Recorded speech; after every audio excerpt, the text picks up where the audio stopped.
What would you do if your own children decided that the best place for you to live was a dusty old storage shed behind their house? Not because you were sick. Not because you couldn't take care of yourself. But simply because they believed you had already given them everything they needed. This is the story of Elizabeth, a mother who spent her entire life sacrificing for her family. But after dividing her inheritance among her children, she discovered a painful truth. To them, she was no longer a mother. She was a burden. They moved her out of the house and into a cold little shed in the backyard. What they didn't realize was that the moment they pushed her out of their lives was the exact moment Elizabeth would begin building a brand new life. A life that would eventually turn her from a forgotten old woman into a successful entrepreneur in her later years. And when her children finally realized what they had lost, it was already too late. So stay with me until the end of this story. Because sometimes, the pieces of a broken life can be stitched together into something more beautiful than anyone ever expected. Sparkle's Elizabeth Carter was 68 years old when she finally understood that love and sacrifice do not always guarantee gratitude.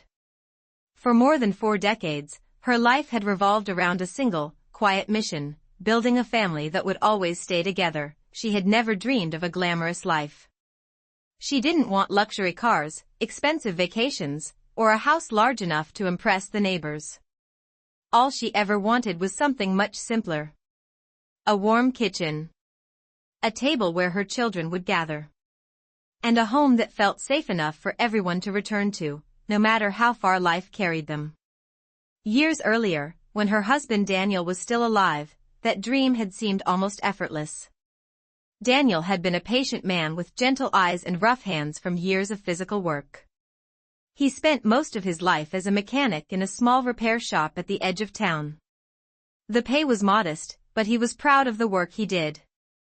Every evening he came home smelling faintly of oil and metal, placing his lunchbox on the counter while Elizabeth prepared dinner. Their house was never large, but it was always filled with something more valuable than space. It was filled with laughter. Their 2 children, Sarah and Michael, had grown up running through the narrow hallway, arguing over toys, slamming the front door as they rushed outside to play with friends. Elizabeth remembered those days vividly. Saturday mornings when pancakes sizzled on the stove. School projects spread across the dining table. Birthday parties with homemade cakes that leaned slightly to one side but were always made with love. At the time, she had believed those memories would last forever. But life rarely follows the plans we make in our younger years. Daniel passed away suddenly when Elizabeth was 59. A heart attack. One moment he had been standing in the backyard trimming the hedges, humming softly to himself. The next moment he was gone. Just like that. After the funeral, the house felt unbearably quiet. The ticking clock in the hallway sounded louder. The empty chair at the kitchen table felt heavier.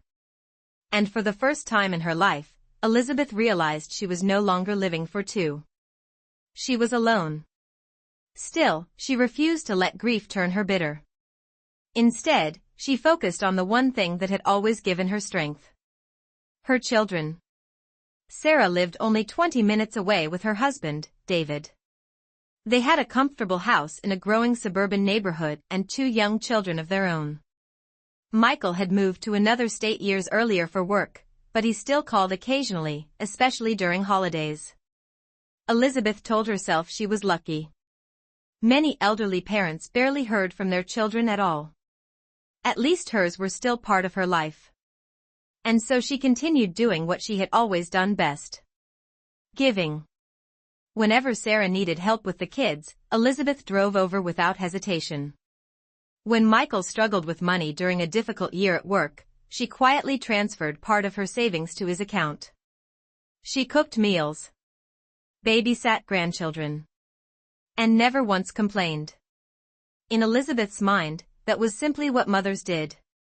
They gave. And gave. And gave. Eventually, however, time began to whisper a difficult truth. Elizabeth was getting older. The stairs in her house felt steeper than they once had. Her knees ached during cold mornings, and maintaining the property alone had started to feel overwhelming. That was when Sarah first suggested the idea. It happened one Sunday afternoon during lunch. They were sitting at the kitchen table, the same one Daniel had built with his own hands nearly 30 years earlier. Sarah stirred her coffee thoughtfully before speaking. "Mom," she said gently, "have you ever thought about making things easier for yourself?" Elizabeth smiled faintly. "What do you mean?" "Well," Sarah hesitated for a moment. "The house is big for just one person, and the maintenance must be exhausting." Elizabeth glanced around the room. Every wall held a memory. Every corner carried the echo of a moment from the past. Selling the house had never crossed her mind before. But Sarah continued. "You could come live with us," she said. "You wouldn't have to worry about bills or repairs anymore. And the kids would love having you around." At the time, the idea sounded comforting. Family under one roof. Laughter returning to daily life. Elizabeth considered it carefully over the following weeks. Eventually, she made another decision that she believed would strengthen the bond between her and her children. She would divide most of her assets early. The house would be sold.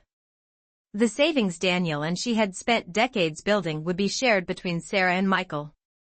Elizabeth believed that by giving her children financial security now, she would remove any future worries or conflicts. She believed generosity would keep the family united. And so, one quiet morning inside a small lawyer's office downtown, Elizabeth signed the papers. The house sold quickly. The money was distributed. Her children thanked her warmly. Sarah even hugged her and said something Elizabeth would remember for a very long time. "Don't worry, Mom," she said with a bright smile. "You'll always have a place with us." At that moment, Elizabeth felt certain she had made the right choice.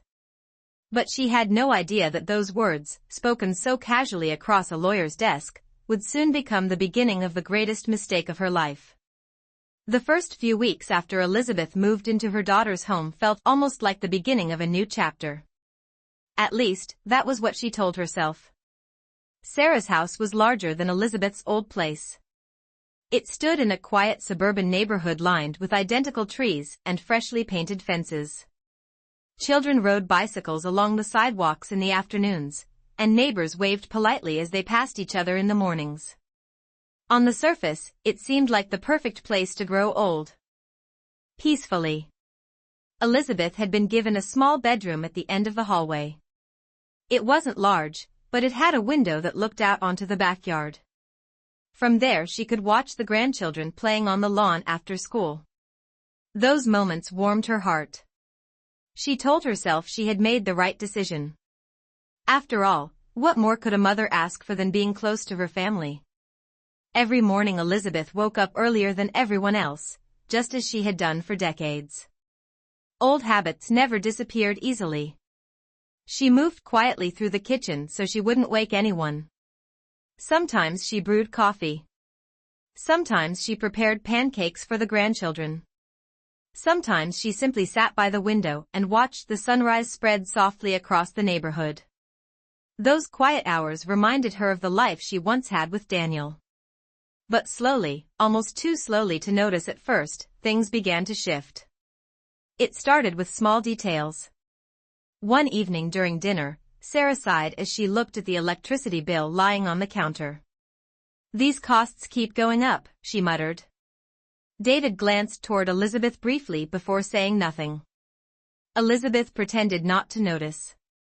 Another day, Sarah asked gently if Elizabeth could try to use less hot water in the mornings.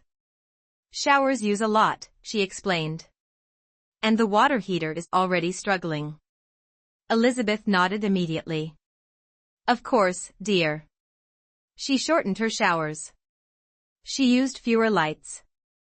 She even began washing some of her clothes by hand so the washing machine wouldn't run too often.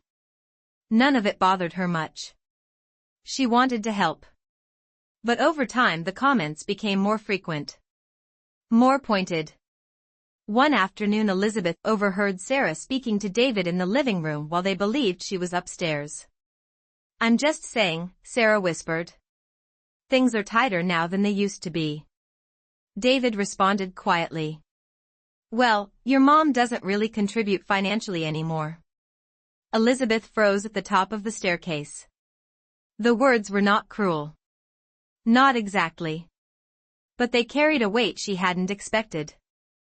For years she had given everything she had to her children: time, money, energy, love. And now, she was being discussed as an expense. That evening she stayed in her room longer than usual. The next change came a few weeks later. Sarah knocked gently on Elizabeth's door one afternoon. "Mom, can we talk for a minute?" Elizabeth looked up from the sweater she was folding. "Of course." Sarah sat on the edge of the bed, smiling in a way that seemed a little too careful. "You know we love having you here," she began. Elizabeth nodded. "But the house has been feeling a little crowded lately," Sarah continued. "With the kids getting older and David working from home more often." She paused. Then she said something that made Elizabeth's chest tighten slightly. "We were thinking it might make sense to rearrange some space." Elizabeth stayed silent. "There's a small storage building in the backyard," Sarah explained quickly. "David and I thought we could clean it up and turn it into a little studio for you." Elizabeth blinked. "A studio?" "Yes," Sarah said brightly. "It would give you your own quiet space. And you've always liked privacy." Elizabeth tried to imagine the old structure she had seen behind the house. It wasn't really a building. It was a shed, a place where tools and gardening supplies were stored. "Surely Sarah didn't mean we'd fix it up," Sarah added quickly. "Add a heater. Maybe a small bed. It could be very cozy." Elizabeth's fingers tightened slightly around the sweater in her lap. For a long moment, neither of them spoke. Sarah watched her carefully, as if waiting for approval. Elizabeth could feel something inside her shifting. Not anger. Not yet. Something quieter. Something heavier. But after a lifetime of putting her children's comfort before her own, her response came automatically. "If that's what works best for the family," she said softly. Sarah's smile returned instantly. "Oh, Mom, you're always so understanding." The renovation happened quickly. Within a few days the shed had been cleaned out. Old shelves removed. A narrow bed placed against the wall. A small electric heater plugged into an extension cord. From the outside, it looked slightly better than before. But it was still what it had always been. A storage shed. The first night Elizabeth moved into it, the air felt colder than she expected. The heater hummed quietly beside the bed, struggling to warm the small space. Through the thin walls she could hear the distant sound of laughter coming from the house. Her grandchildren were watching television. David's voice drifted through the evening air. Sarah laughed at something someone said. Elizabeth sat on the edge of the narrow bed for a long time. Listening. Thinking. And slowly realizing something she had never imagined possible. Inside the house she once believed she would always belong. She had become an outsider. The first night in the shed was the longest night Elizabeth had experienced in many years. At first, she tried to convince herself that it wasn't so bad. After all, Sarah had cleaned the place up. The floor had been swept. A thin mattress rested on a narrow metal frame, and someone had hung a small curtain over the single window. The electric heater hummed quietly in the corner, blowing warm air into the chilly room. But even with those improvements, the truth was impossible to ignore. This place had never been meant for living. The walls were thin. Every gust of wind outside made the wooden boards creak softly. The smell of old paint and dust lingered in the air, as if the building itself remembered that it had once held nothing more than rakes and gardening tools. Elizabeth sat on the edge of the bed, her hands folded in her lap. Through the small window she could see the back of the house glowing with warm yellow light. The curtains in the living room were still open, and from where she sat she could see shadows moving inside. Sarah walked past the window carrying a bowl of popcorn. David followed her with 2 glasses of wine. The grandchildren laughed loudly at something on the television. For a moment, Elizabeth simply watched. Not with anger. Not even with sadness. Just with a quiet sense of distance. It was strange how quickly a person could go from being part of a home to standing outside of it. Eventually she lay down on the narrow mattress, pulling the thin blanket over her shoulders. Sleep did not come easily. The heater clicked on and off throughout the night. Each time it stopped, the cold crept slowly back into the room. Elizabeth turned from side to side, listening to the unfamiliar sounds of the backyard. Wind rustling the trees. A distant dog barking somewhere down the street. The faint hum of cars passing along the road beyond the neighborhood. Around midnight she heard the back door of the house open. Footsteps crossed the yard. For a moment Elizabeth thought someone might be coming to check on her. But the footsteps stopped near the trash cans instead. The lid clattered. Then the back door closed again. She stared up at the ceiling. It had been a long time since she had felt so invisible. The days that followed settled into a quiet routine. Each morning Elizabeth woke before sunrise. The shed was cold at that hour, so she wrapped a sweater around her shoulders before stepping outside. Dew covered the grass. The air carried the crisp scent of morning. She walked slowly toward the house, careful not to wake anyone as she entered through the back door. The kitchen felt warm and familiar. Sometimes she made coffee. Sometimes she washed dishes left in the sink from the night before. She told herself she was helping. Giving back. Trying not to be a burden. By the time Sarah and David came downstairs, the kitchen was usually clean. Breakfast was ready. The children often ran to hug her before school. Those moments still made Elizabeth smile. But even those small joys carried a strange edge now. One morning, as Elizabeth poured orange juice into glasses, Sarah walked into the kitchen and stopped short. "Mom, you don't have to do all this," she said. Elizabeth turned, surprised.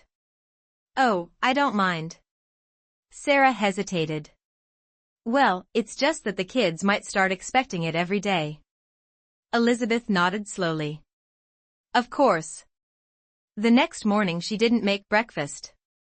She stayed in the shed until the family had already left for the day. Later that afternoon she sat outside on the small wooden step beside the door, watching clouds drift slowly across the sky. It was quiet. Too quiet. She realized something then that unsettled her deeply.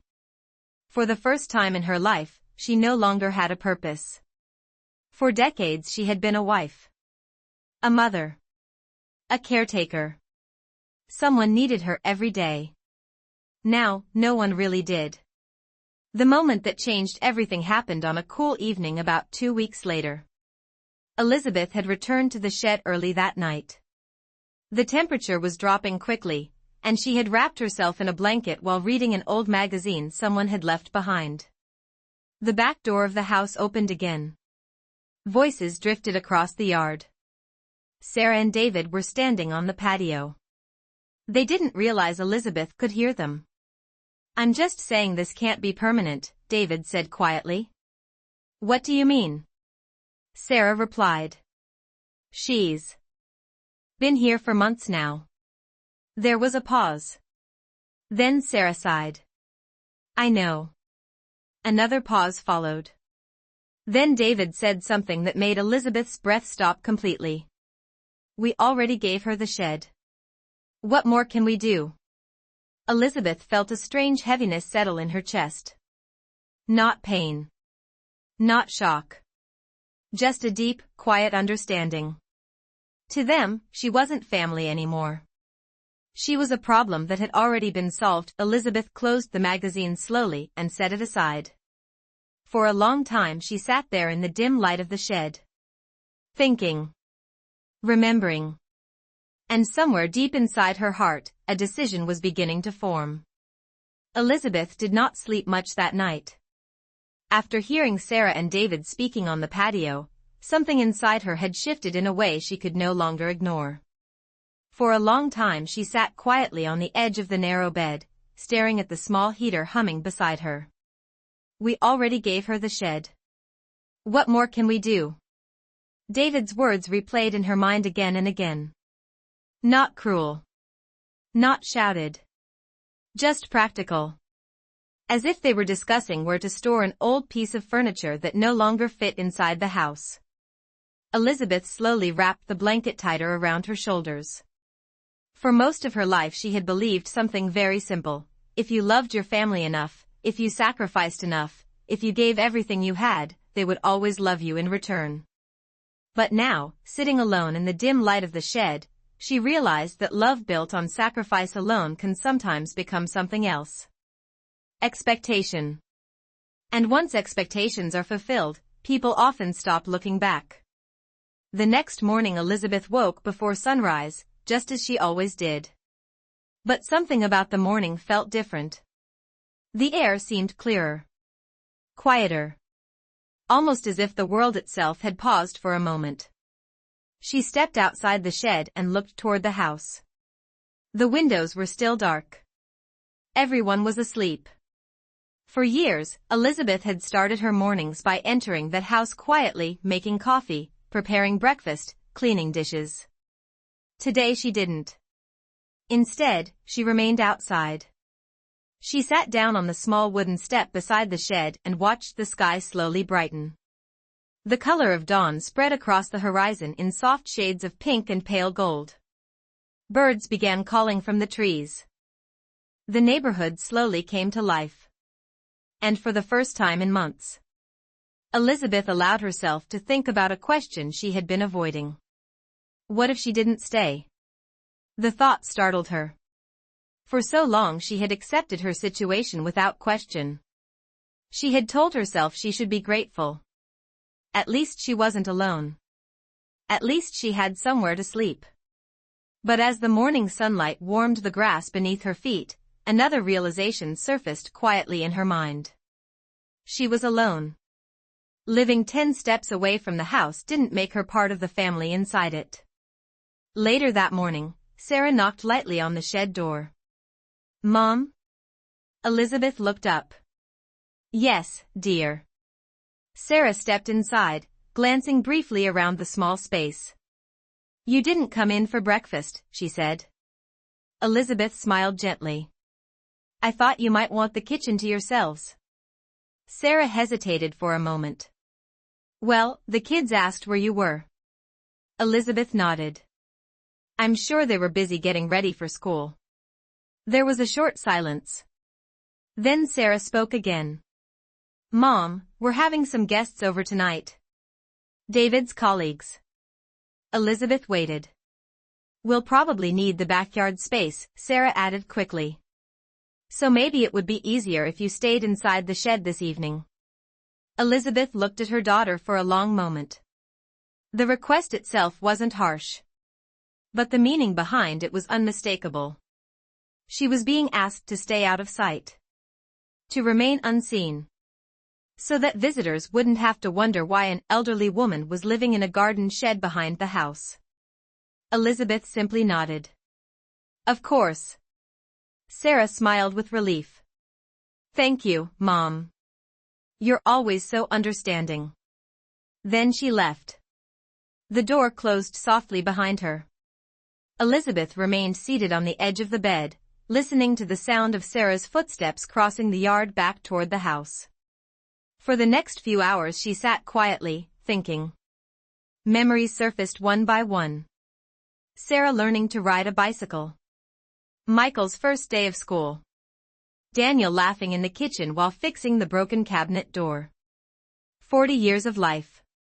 40 years of giving. And now, this. But strangely, Elizabeth did not feel anger.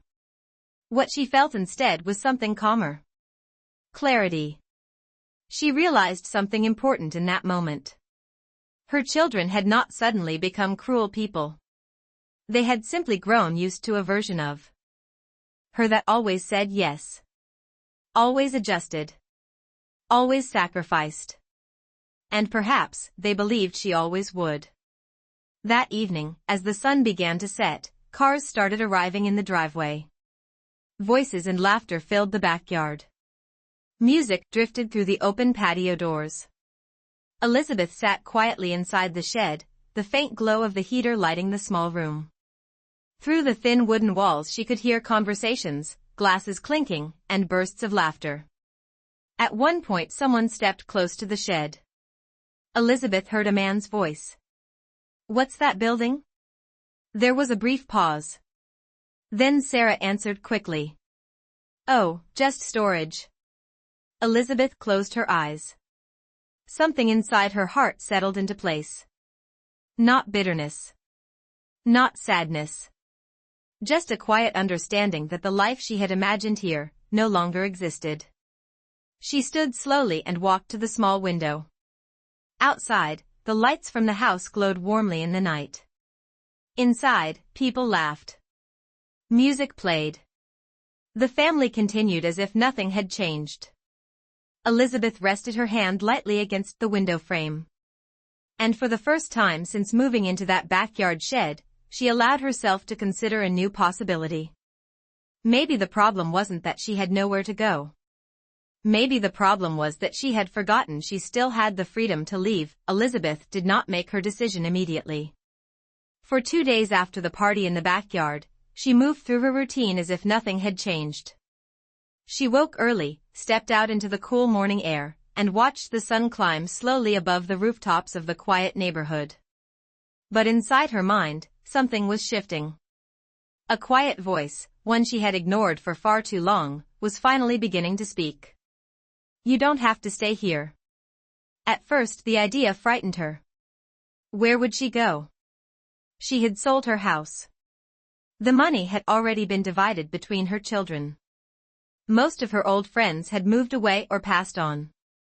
At 68, starting over felt like something meant for younger people. People with energy. People with fewer memories.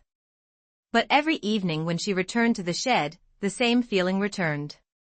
This was not a home. It was a place she had been placed. And that realization slowly turned her fear into something else. Resolve. On the third morning, Elizabeth opened the small closet beside the narrow bed. There wasn't much inside. A few sweaters. 2 pairs of shoes. Some old photographs she had kept in a small box. She sat on the edge of the bed and opened the box carefully. The first photo showed Daniel standing beside the car they had owned years ago. He was younger in that picture, smiling with the relaxed confidence of a man who believed life would always move forward the way he expected. Elizabeth traced her finger lightly along the edge of the photograph. "I hope I'm doing the right thing," she whispered softly. Another photo showed Sarah and Michael as children sitting on the living room floor surrounded by Christmas presents. Back then, Elizabeth had believed that love alone would hold the family together forever. But life, she had learned, rarely follows the stories we imagine when we are young. After a long moment, she closed the box. Then she began packing. The process didn't take long.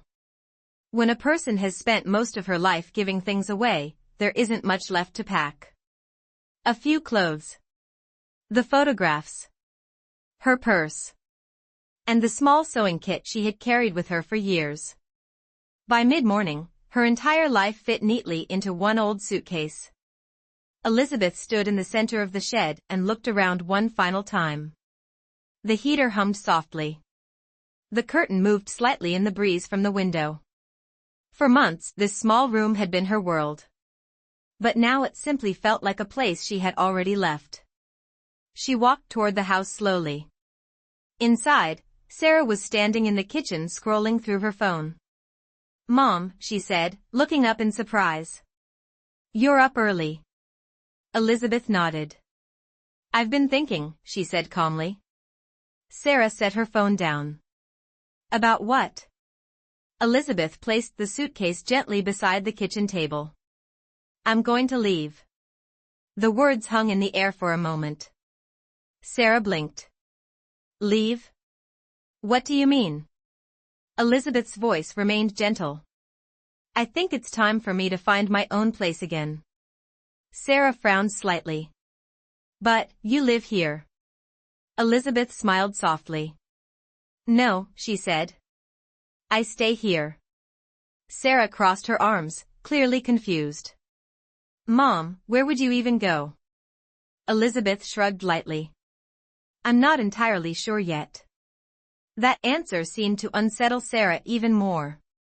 Mom, that doesn't make sense, she said quickly. You can't just wander around at your age. Elizabeth looked at her daughter for a long moment. It wasn't anger she felt. It was something quieter. Something that felt like clarity. You know, she said softly, when I was 25, I didn't know where I was going either. Sarah said nothing. Elizabeth continued. But I still built a life. For a moment, the room fell silent. Then Sarah sighed. If this is about the shed, Elizabeth shook her head gently. It's not about the shed. It was about something far deeper than that. But she didn't say those words out loud. Instead, she reached forward and touched Sarah's hand briefly. You've built a good life here, she said kindly. And I don't want to make things harder for you. Sarah looked uncertain. But you're my mother. Elizabeth smiled. Yes, she said. And mothers eventually have to let their children live their own lives. She picked up the suitcase. At that moment, the grandchildren ran into the kitchen, backpacks bouncing against their shoulders. Grandma, the youngest one shouted. Elizabeth knelt down and hugged them both tightly. Be good for your parents, she whispered. Then she stood, walked to the door, and stepped outside. No one tried to stop her. The morning air felt fresh and cool against her face. Elizabeth walked slowly down the driveway and out onto the quiet suburban street. For the first time in many months, there was no shed waiting behind her. No expectations. No quiet humiliation. Just a long road stretching ahead. She didn't know exactly where it would lead. But for the first time in a very long time, the road belonged to her. Elizabeth walked for nearly 20 minutes before she realized how quiet the world felt. No voices behind her. No expectations waiting for her return. Just the soft rhythm of her footsteps against the pavement. She had not planned where she would go. When she stepped out of Sarah's house that morning, she only knew one thing for certain: she could not go back to the shed. The suburban neighborhood slowly gave way to a small commercial street lined with coffee shops, grocery stores, and a few aging brick buildings that had been there for decades. Elizabeth stopped on a bench outside a small bakery. The smell of fresh bread drifted through the open door, warm and comforting. For a moment she simply sat there, resting her hands on the suitcase beside her. The fear she had expected to feel never quite arrived. Instead, there was something else. A strange sense of lightness. As if she had been carrying a heavy bag for years without realizing it, and had finally set it down. Still, practical questions eventually returned. Where would she sleep tonight? What would she do next?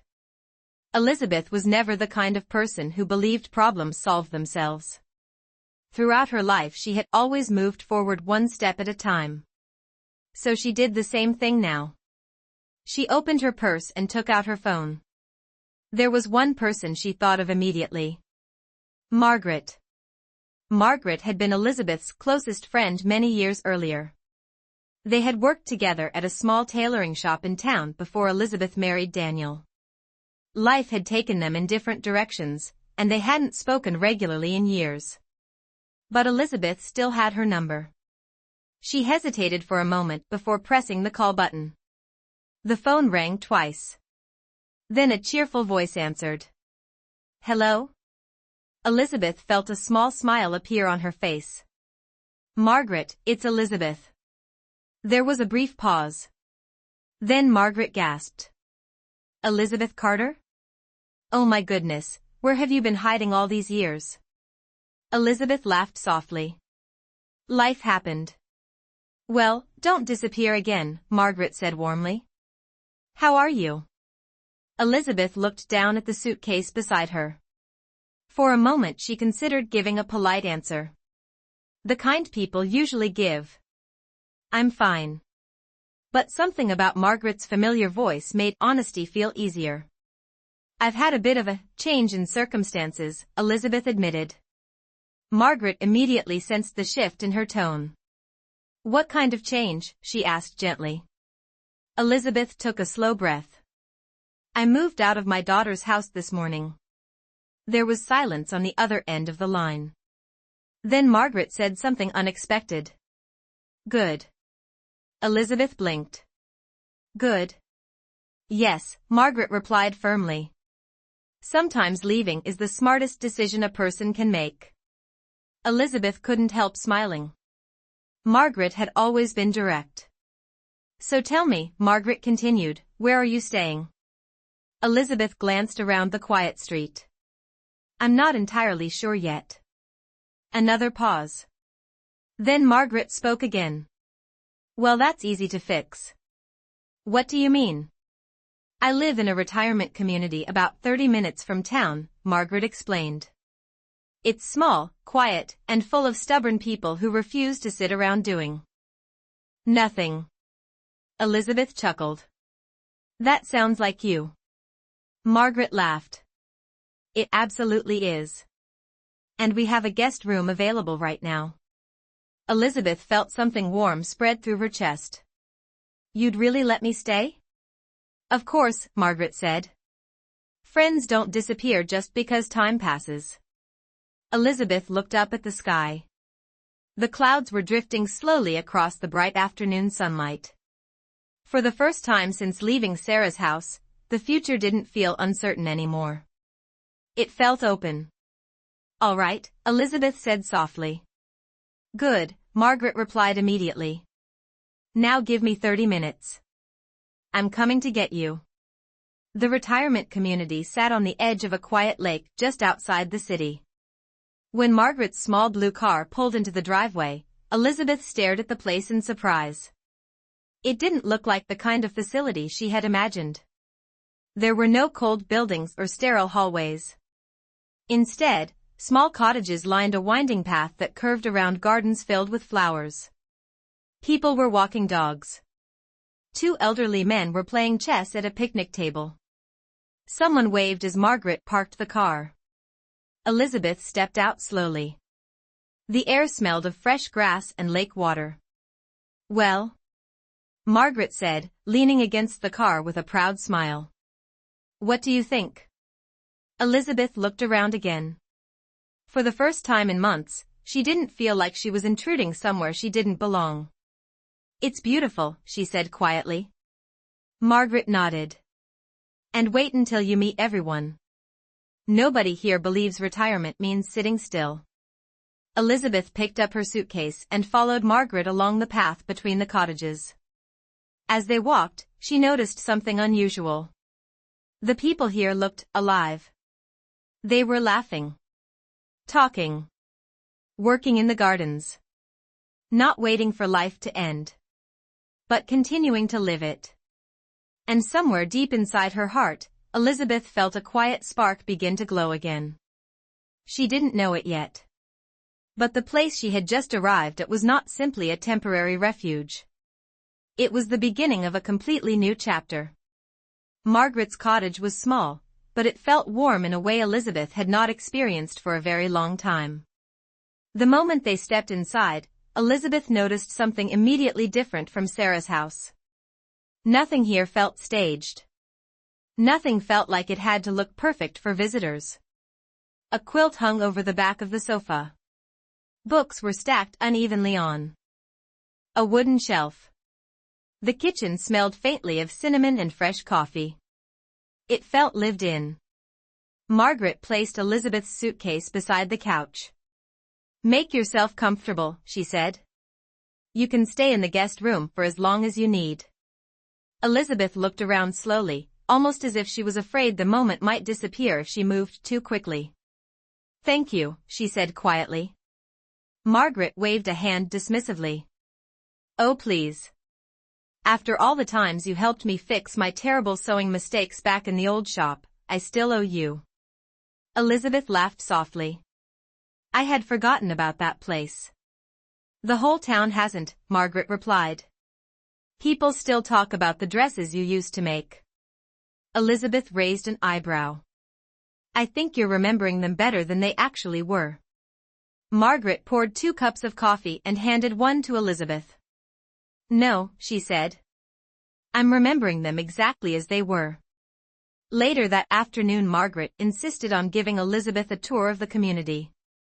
They walked slowly along a winding gravel path that curved around the lake.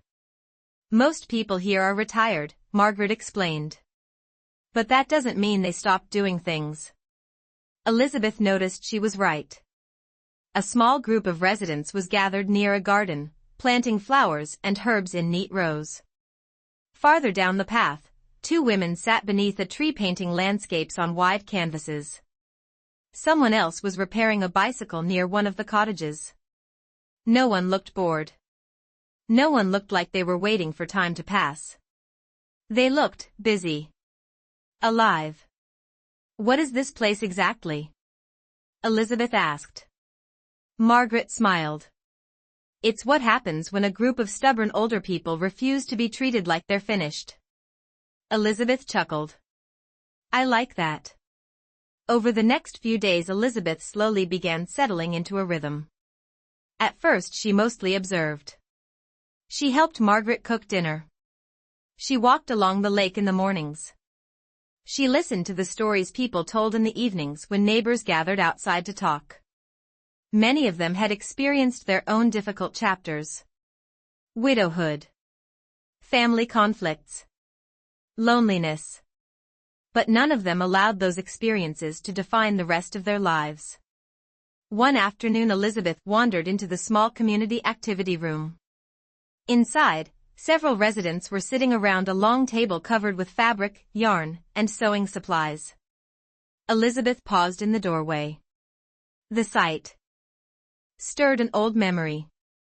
She had not touched a sewing machine in years. A woman with silver hair looked up and smiled. Are you new here? Elizabeth nodded. Just visiting for now. Well, the woman said warmly, we can always use another pair of hands. Elizabeth stepped closer to the table. What are you working on? Comfort blankets for the local hospital, the woman explained. Some of the patients stay there for months. Elizabeth picked up one of the pieces of fabric. Her fingers moved over it automatically, measuring the texture, checking the stitching. Without realizing it, she reached for a needle and thread. Old habits returned instantly. Within minutes she was adjusting the seams of one of the blankets. The woman beside her watched in surprise. You're very good at that. Elizabeth shrugged lightly. I used to sew years ago. How long ago? Elizabeth thought for a moment. Most of my life, actually. The woman smiled. Well then, it looks like we just found our expert. That evening Elizabeth sat outside Margaret's cottage watching the sunset spread across the lake. The water reflected soft shades of gold and orange. For the first time in months, her hands didn't feel idle. Earlier that day she had spent hours helping the sewing group finish several blankets. The work had awakened something she had almost forgotten. A sense of purpose. Margaret stepped outside carrying 2 cups of tea. You look different, she said, handing one to Elizabeth. Different how? Like someone who finally remembered who she is. Elizabeth smiled quietly. I had forgotten how much I enjoy working with my hands. Margaret leaned back in her chair. Well, then maybe it's time you stopped thinking of yourself as a visitor. Elizabeth looked out over the water again. For months she had believed her life was slowly shrinking. That age meant stepping aside. Becoming smaller. But here, in this quiet community by the lake, something unexpected was happening. Her world was expanding again. And deep inside her heart, the spark that had begun glowing when she first arrived, was starting to grow brighter. She didn't know it yet. But the simple needle and thread she had picked up that afternoon would soon change her life in ways she had never imagined. The next morning, Elizabeth woke before sunrise again. Old habits still guided her mornings, but this time the quiet felt different. Instead of the cold walls of the shed and the distant sound of a house that no longer welcomed her, she opened her eyes to the soft light coming through the window of Margaret's guest room. Birds chirped outside. The air carried the calm scent of the lake nearby. For a moment, Elizabeth simply lay there, listening. Peace. That was the word that came to her mind. After dressing, she walked toward the kitchen where Margaret was already pouring coffee. Morning, Margaret said with a grin. You're up early again. Some habits don't change, Elizabeth replied with a smile. Margaret handed her a mug. Good. Because the sewing group meets again today. Elizabeth chuckled softly. I had a feeling you were going to say that. Later that morning, Elizabeth returned to the community sewing room. But today something was different. Instead of the small pile of fabric they had used for blankets, the long table was covered with various pieces of clothing. Shirts. Sweaters. Loose-fitting pants. Several residents were gathered around discussing something animatedly. What's going on? Elizabeth asked as she stepped inside. The silver-haired woman from before looked up. Oh good, you're here, she said. We were just talking about a problem. Elizabeth raised an eyebrow. What kind of problem? The woman held up a cardigan. My arthritis has gotten worse this year, she explained. Buttons are becoming impossible to fasten. Another resident nodded. I stopped wearing half my clothes because I can't manage the zippers anymore. A third voice added from across the table. And don't even get me started on tiny hooks. The room filled with quiet laughter. But Elizabeth noticed something deeper behind the humor. Frustration. Loss of independence. She picked up one of the sweaters and examined the row of small buttons. Her mind began working almost immediately. What if the buttons weren't real buttons, she said slowly. The room grew quiet. What do you mean, someone asked. Elizabeth turned the sweater inside out and studied the seams. You could replace them with hidden magnets, she explained. It would look the same on the outside, but it would close instantly. The silver-haired woman blinked. Magnets? Yes, Elizabeth said, already picturing the design in her mind. Strong ones sewn between the fabric layers. Another resident leaned forward. That would be incredible. Elizabeth continued thinking aloud. And elastic waistbands could replace difficult fasteners. Softer fabrics would be easier on sensitive skin. Margaret crossed her arms and smiled knowingly. I told you she was the expert. That afternoon Elizabeth borrowed a small sewing machine from the activity room. She sat at the long table, completely absorbed in her work. First she carefully removed the buttons from the cardigan. Then she measured the spacing between each fastening point. Finally she stitched small magnets into the inner seam, carefully hiding them beneath the fabric. The process took nearly 2 hours. When she finished, she held up the sweater. Try it, she said. The silver-haired woman slipped it on slowly. Then she brought the two sides of the cardigan together. Click. The magnets snapped into place instantly. Her eyes widened. Oh my goodness. She pulled the sides apart and closed them again. Click. Again. Click. Within seconds, the entire room had gathered around. Let me see. Try it again. That's amazing. The woman looked at Elizabeth with disbelief. I haven't been able to close a sweater like this without struggling for years. Elizabeth felt something warm rise inside her chest.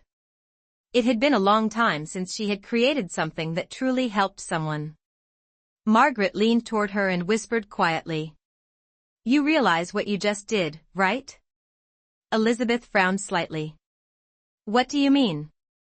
Margaret gestured toward the cardigan. You didn't just fix a sweater. She paused. You solved a problem millions of people have. Elizabeth laughed lightly. Oh please. It's just a small sewing trick. But Margaret shook her head. No, her voice was serious now. It's an idea. Over the next week, Elizabeth began experimenting with more designs. Pants that were easier to put on while sitting. Shirts with wider sleeves for stiff shoulders. Coats that could close easily without struggling with zippers.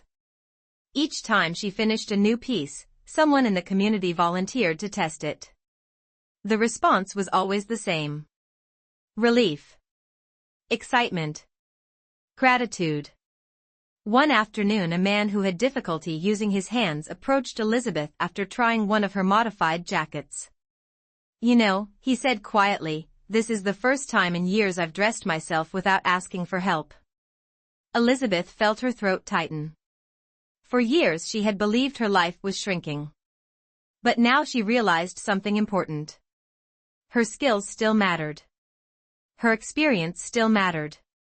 And perhaps most surprising of all, her best work might still be ahead of her. That evening, as the sun set across the lake, Margaret sat beside her on the porch again. So, Margaret said casually, when are you going to start selling them? Elizabeth laughed. Selling them? Margaret nodded. Why not? Elizabeth looked down at the cardigan folded in her hands.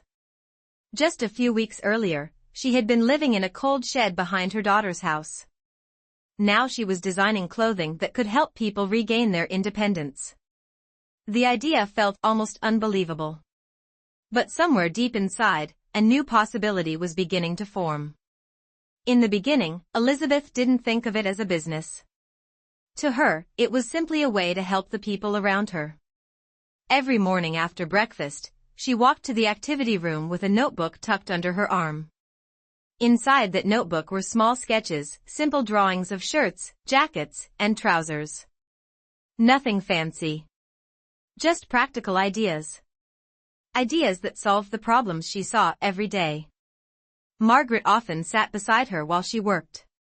You're filling that notebook faster every day, Margaret said one afternoon, peeking over Elizabeth's shoulder. Elizabeth smiled. When people start telling you their problems, ideas come quickly. And it was true. Residents from all over the community had begun stopping by the sewing room to talk to her. One man struggled with stiff fingers after a stroke. Another woman had difficulty lifting her arms because of shoulder pain. Someone else complained that most clothing irritated their sensitive skin. Elizabeth listened carefully to every story. Then she went back to the sewing machine and began experimenting. Within 2 weeks, Elizabeth had created nearly a dozen modified clothing pieces. Magnetic button shirts. Elastic waist trousers. Coats that closed with hidden fasteners instead of zippers. At first, the residents simply borrowed them. But something interesting began happening. People didn't want to give them back. One afternoon, a woman named Clara approached Elizabeth with a folded bill in her hand. How much for the sweater? She asked. Elizabeth looked surprised. Oh no, you don't need to pay. Clara shook her head firmly. Yes, I do. She held up the cardigan Elizabeth had modified earlier. For the first time in years, I can dress myself without calling my daughter to help. Elizabeth hesitated. Clara pressed the money gently into her hand. You gave me my independence back, she said softly. Elizabeth looked down at the $20 bill resting in her palm. It felt heavier than it should have. Not because of the money, but because of what it represented. Value. Word began spreading through the community quickly. Within days, residents from nearby retirement complexes started visiting the sewing room. They came with old clothes in their hands. Can you fix this zipper? Could you make these sleeves easier to wear? Do you think you could modify this jacket? Elizabeth suddenly found herself busier than she had been in years. Margaret walked into the sewing room one afternoon and burst out laughing. "What is this place? A tailor shop?" Elizabeth looked up from the sewing machine, surrounded by piles of clothing. "It's starting to feel like one." Margaret folded her arms. "And you're still pretending this isn't a business?" Elizabeth shrugged lightly. "I'm just helping people." Margaret shook her head. "No," she gestured toward the growing stack of requests on the table. "You're solving a problem." A week later, something unexpected happened. A local boutique owner named Rachel visited the community to see her aunt. While walking past the sewing room, she noticed several residents gathered around Elizabeth's work table. Curious, she stepped inside. "What's going on here?" Rachel asked. Margaret grinned. "You're looking at the most useful clothing designs in the entire county." Rachel raised an eyebrow. "Really?" Elizabeth held up a jacket she had just finished modifying. The magnetic fasteners were invisible from the outside. Rachel examined it closely. "Who designed this?"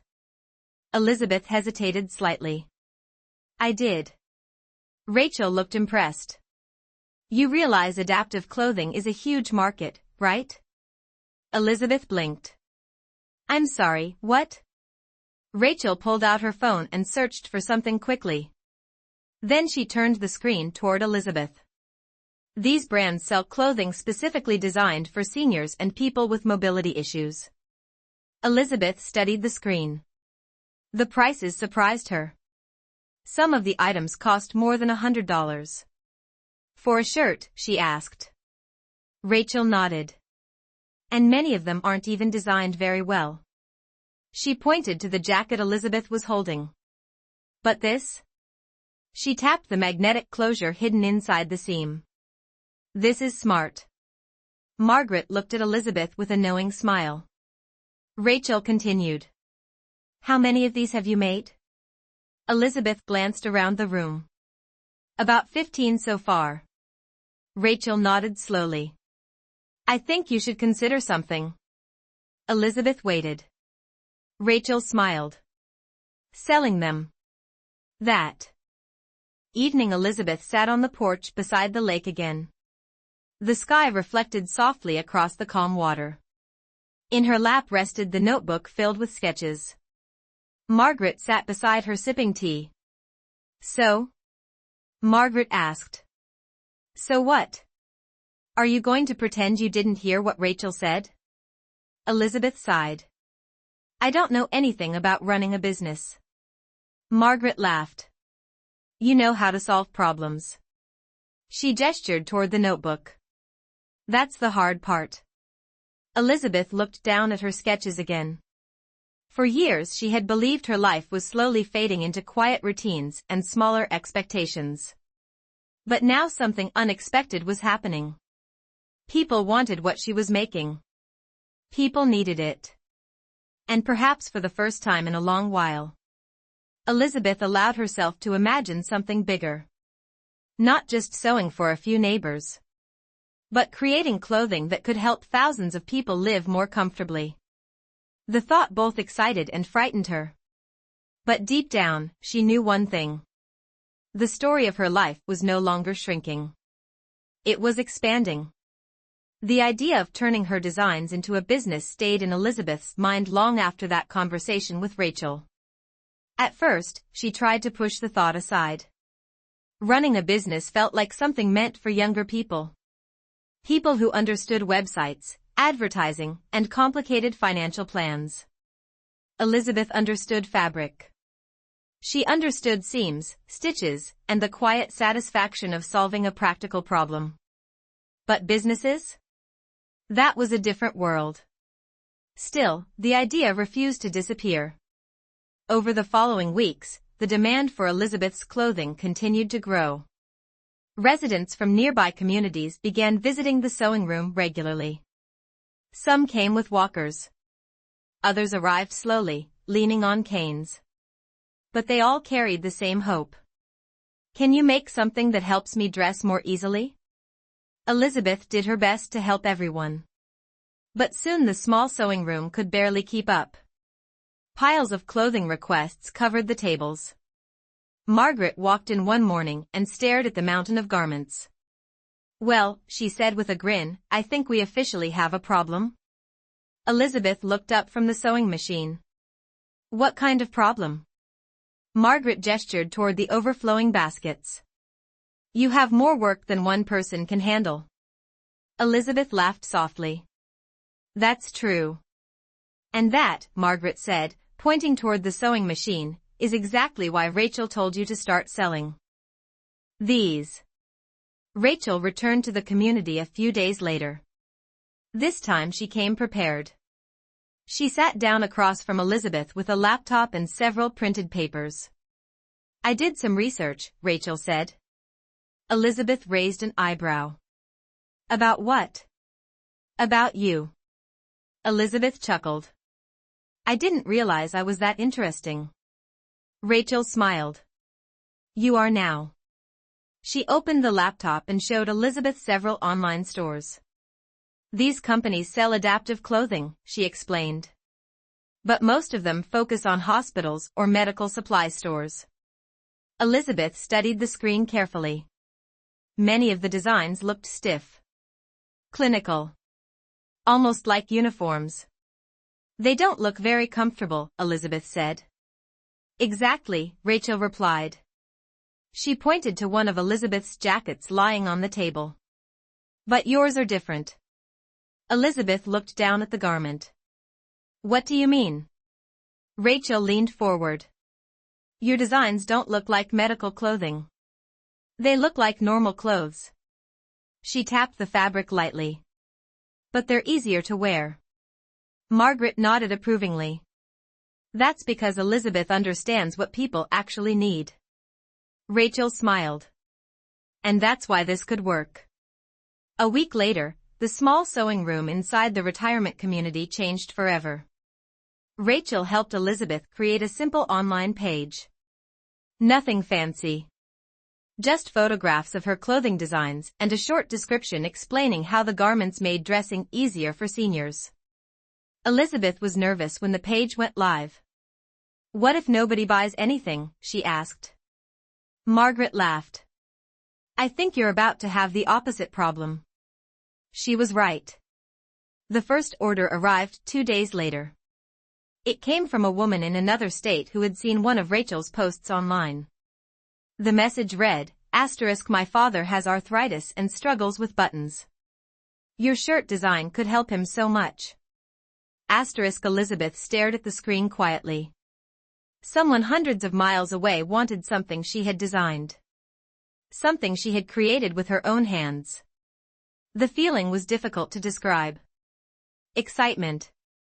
Disbelief. Hope. Then another order arrived. And another. Within 2 weeks, Elizabeth had more requests than she had ever imagined possible. Rachel returned again to check on the progress. "How many orders now?" she asked. Elizabeth flipped through her notebook. 37. Rachel smiled. "And that's just the beginning." Soon the small sewing room became a workshop. Several residents volunteered to help. One woman cut fabric. Another handled packaging. Margaret organized orders and kept track of deliveries. The entire community became part of the project. It was no longer just Elizabeth sewing clothes. It was a team. A purpose. A movement. People who had once believed their productive years were behind them suddenly had something meaningful to work on again. One afternoon, as Elizabeth finished stitching a new jacket design, a television crew arrived unexpectedly. A local reporter had heard about the growing clothing project inside the retirement community. They asked Elizabeth if she would be willing to share her story. Elizabeth hesitated. She had never been comfortable in front of cameras. But Margaret nudged her gently. "People need to hear this," she whispered. So Elizabeth agreed. The interview aired on the local evening news. The reporter described her as a retired seamstress who turned her personal experience into clothing designs that restore independence for seniors. The story spread quickly. Within days, thousands of people had watched the segment online. Orders began arriving faster than Elizabeth could count. Rachel called her the following week with excitement in her voice. "You're not just running a small project anymore," she said. "You're building a brand." Elizabeth sat quietly on the porch by the lake that evening, watching the sunset ripple across the water. Just months earlier, she had been living in a cold shed behind her daughter's house. Now people across the country were wearing clothing she had designed. Life had changed in ways she never could have imagined. And deep inside her heart, Elizabeth realized something extraordinary. The chapter she once believed was the end of her story had actually been the beginning of her greatest success. The interview changed everything. For years, Elizabeth had lived quietly, believing her world had grown smaller with age. But after the story aired on the evening news, it felt as if the world had suddenly discovered her. Orders began arriving faster than ever. Boxes filled with fabric covered the sewing room tables. Margaret pinned order forms to a bulletin board until there was barely any empty space left. Volunteers from neighboring communities offered to help cut patterns and prepare packages. Even the local newspaper ran another article a week later, this time with a headline that made Elizabeth blush when she first read it: "Grandmother Designer Reinvents Clothing for Seniors." But the attention didn't just bring customers. It also brought something Elizabeth had not expected. It brought her past back to her door. One afternoon, as Elizabeth finished stitching the sleeve of a jacket, Margaret stepped into the workshop holding a phone. "You might want to see this," she said. Elizabeth looked up. "What is it?" Margaret handed her the phone. It was a message. From Sarah. Elizabeth stared at the screen for a long moment. She had not spoken to her daughter since the morning she walked away. The message was short. Mom. I saw the news about your clothing designs. I didn't realize what you were working on. I'm proud of you. Maybe we should talk. Elizabeth sat quietly, reading the words again. Proud of you. The phrase felt strange. Not unpleasant. Just unfamiliar. Margaret watched her carefully.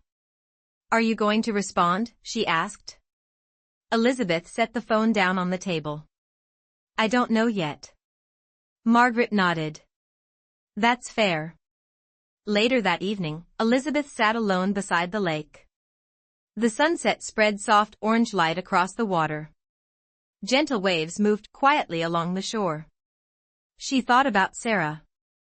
About Michael. About all the years she had spent trying to hold the family together. And she wondered whether things might have been different if she had spoken up earlier. If she had demanded respect instead of quietly accepting less. But regret was a heavy thing to carry, and Elizabeth had learned something important in the past few months. The future mattered more than the past. The next morning another message arrived. This one was from Michael. Mom, I saw your interview online. I had no idea what you went through after Dad passed. I'm sorry I wasn't around more. Elizabeth read the message slowly. For years she had told herself that Michael's distance was simply part of life. People moved away. People got busy. But now she realized something else.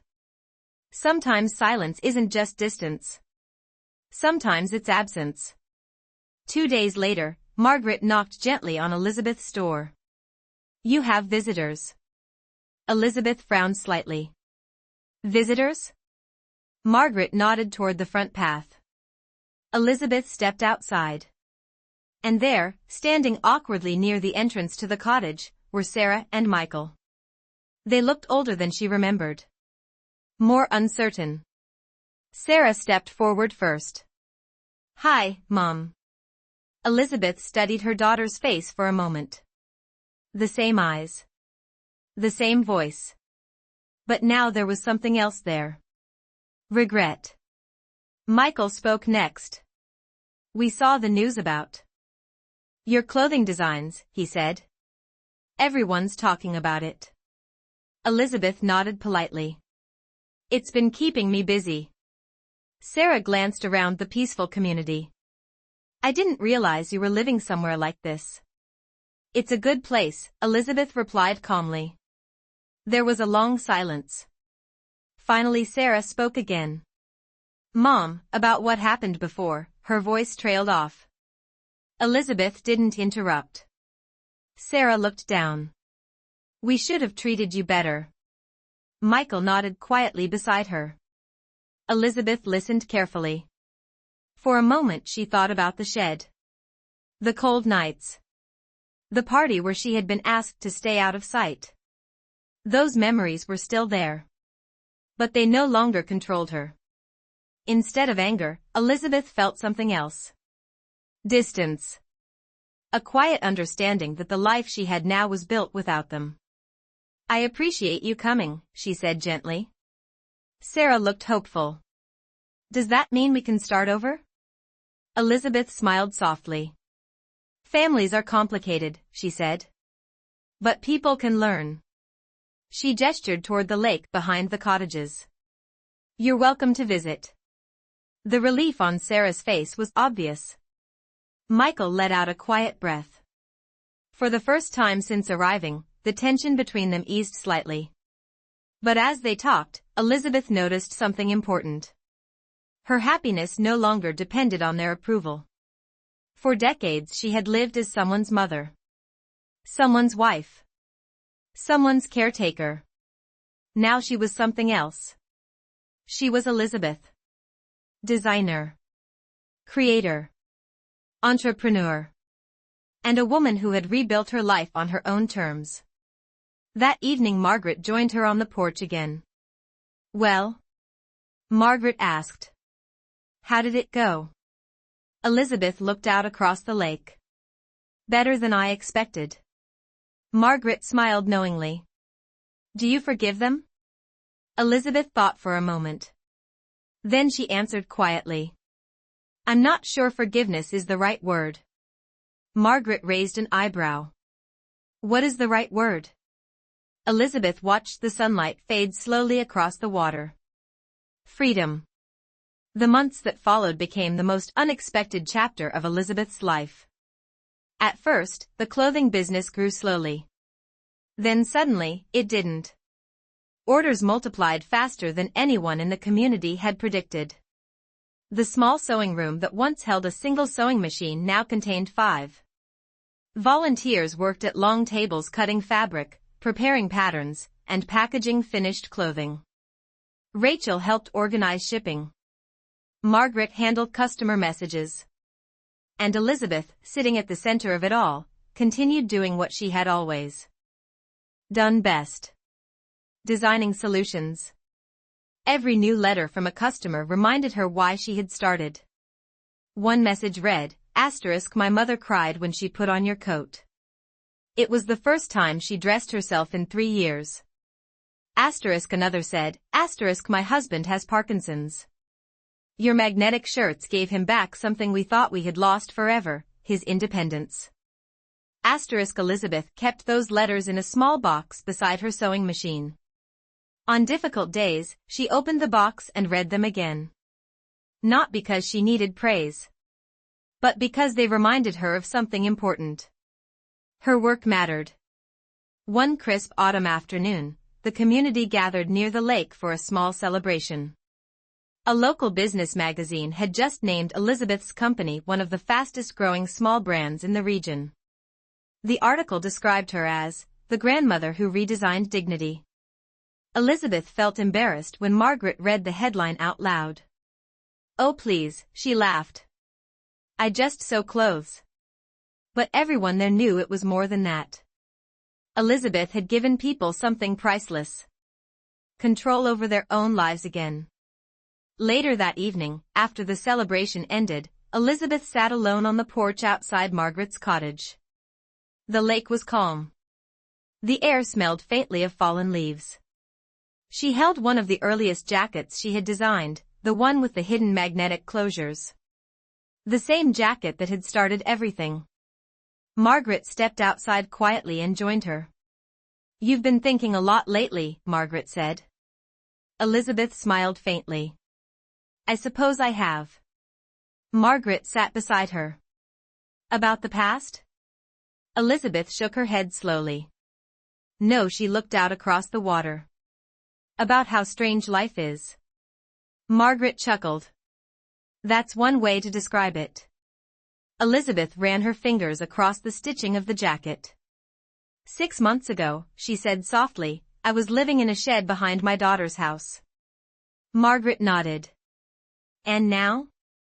Elizabeth looked toward the lights glowing from the workshop building down the path. People inside were still working late, preparing orders for shipment. "And now," Elizabeth said quietly, "I'm building something bigger than I ever imagined." Margaret smiled. "You deserve it." A few weeks later, Elizabeth received an invitation to speak at a small conference about aging and independence. At first she almost declined. Public speaking had never been her strength. But Rachel encouraged her. "Your story will inspire people," she said. So Elizabeth agreed. The conference room was filled with professionals, doctors, caregivers, designers, and advocates for senior independence. When Elizabeth walked onto the stage, the audience grew quiet. She stood behind the microphone for a moment, unsure where to begin. Then she decided to tell the truth. "6 months ago," she said gently, "I believed my life was almost finished." The audience listened carefully. "I thought getting older meant becoming smaller. Quieter. Less important." She paused. "But life has a funny way of proving us wrong." A few people smiled. Elizabeth continued. "I lost my home. I lost the life I thought I understood." Then she lifted the jacket in her hands. "But sometimes when life falls apart, it leaves behind pieces." She looked around the room. "And if you're patient enough, you can stitch those pieces back together." The room remained completely silent. Elizabeth smiled softly. "Not into the same life you had before." She ran her fingers across the seam of the jacket. "But into something new." That night, back at the lakeside community, Elizabeth walked slowly along the path beside the water. The moon reflected gently on the surface of the lake. For the first time in many years, she felt completely at peace. She thought about the shed. About the long nights she had spent believing she no longer belonged anywhere. And she realized something extraordinary. If she had never been pushed out of that house, she might never have discovered what she was truly capable of.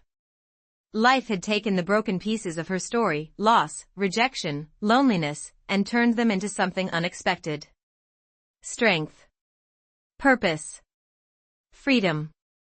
Elizabeth stopped walking and looked across the quiet water. Then she whispered the thought that had quietly guided her through this entire journey. "Life," she said softly, "is like a quilt." The wind moved gently across the lake. Sometimes the fabric tears. She smiled. But if you keep stitching, the new pattern can be even more beautiful than the old one. And under the calm glow of the moon, Elizabeth Carter continued walking forward, not as someone left behind by life, but as someone who had finally learned how to weave its scattered pieces into something proud, colorful, and entirely her own.